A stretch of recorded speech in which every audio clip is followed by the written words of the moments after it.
JCS Performance. So we just finished doing the dyno tuning on David's motorcycle. He was having some noises on the motor, so he brought it to us. We took it apart and noticed he was having some issues with his cam and lifters.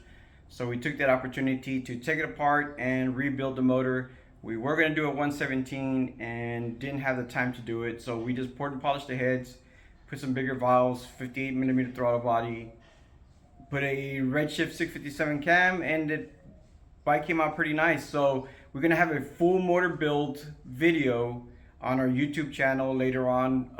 What we want to do now is show you the graph and how did the motor perform and what was the end result. Right, guys, so these are the results. We ended up with basically 112 horses, 121 torque. I'm very, very happy with these results.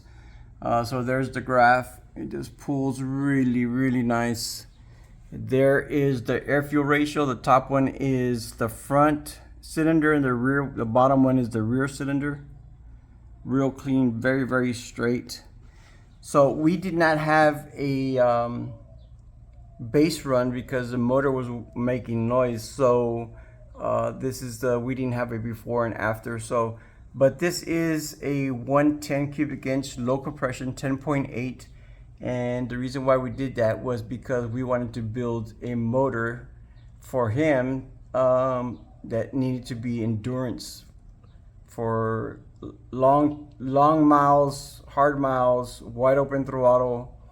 So we thought, and he's gonna be riding this in Mexico, so the octane fuel is not as good as the ones here. So we ended up with a 10.8 compression ratio. But guys, we ended up with a 2150 intake valve. It's a big valve, but this was just the foundation for the 117 build.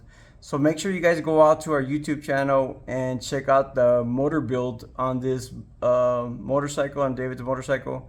And if you guys get a chance, make sure you like, subscribe, and follow for the other cool videos coming soon, guys. Thanks for watching.